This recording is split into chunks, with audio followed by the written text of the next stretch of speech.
को खत्म किया जाए, पलायन को रोका जाए और बिहार भी दूसरे राज्यों की तरफ तरक्की करे। साहब हैदराबाद के हैं, उनको हैदराबाद और तेलंगाना की चिंता करनी चाहिए।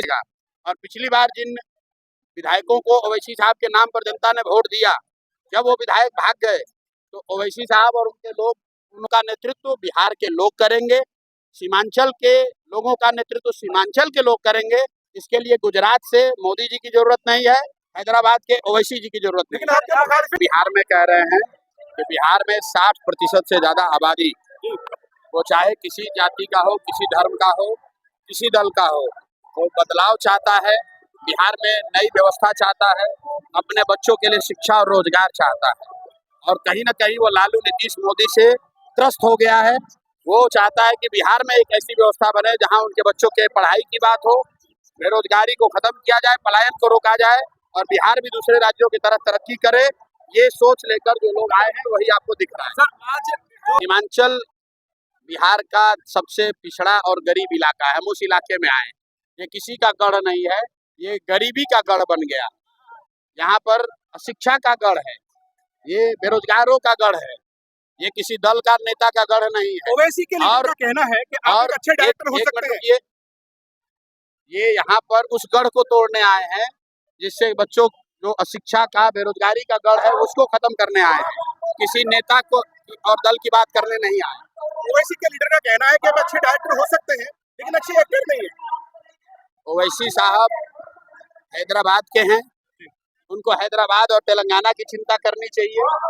देश में सांसद हैं, उनको वहाँ की चिंता करनी चाहिए और साथ में ये जवाब देना चाहिए सीमांचल के उन लोगों को जिन लोगों ने उनके विधायकों को जिताया और जो विधायक कहीं न कहीं लोगों के साथ धोखा करके दूसरे दलों के साथ भाग गए। लोग बताते हैं, ये मैं नहीं कह रहा हूँ, लोग बताते हैं कि पैसे पर उनके विधायक बिक गए हैं। तो आप बताइए कि अगर कल ओवैसी साहब का कोई जीत कर आएगा तो वो नेता नहीं बिकेगा, इसकी गारंटी कौन देगा?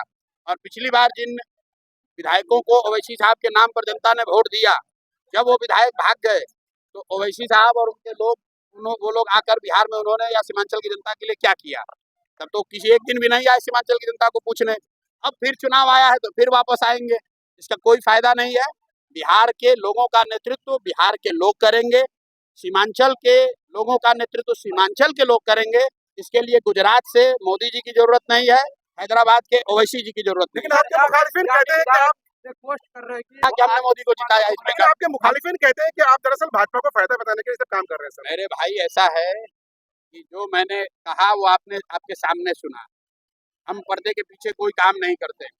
मोदी का हमने अभियान चलाया है और मैंने मन से कहा कि चलाया है, लेकिन किसी के पीठ में छुरा नहीं घोंपते। बर्बाद करने में प्रधान जी का सहयोग किया। अच्छा, आप ये आपका मानना हो सकता है।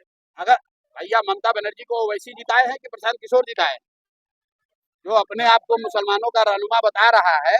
जब सीए एनआरसी का लड़ाई लगा, जब सीए एनआरसी का आंदोलन चला, बंगाल में भाजपा वाले जीतने के लिए सारी ताकत झोंके, तो कौन से मुसलमान के रहनुमा बंगाल गए?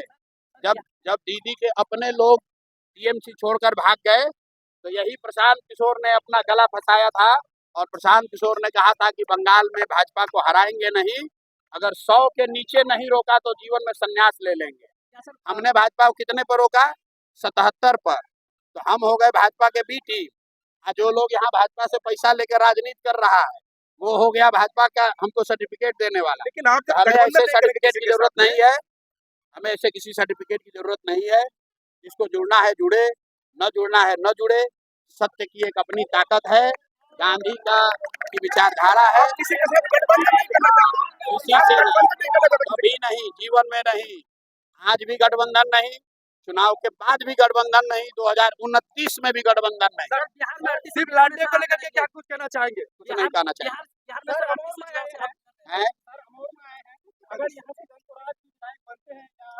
अगर नहीं बनेंगे ही, अमौर से ज्यादा जो पिछड़ा इलाका कोई है नहीं। अगर यहाँ की जनता परिवर्तन नहीं करेगी, यहाँ की जनता नई व्यवस्था नहीं बनाएगी तो कहाँ पर नया विधायक चुनकर आएगा? यादव को कांग्रेस कहना है।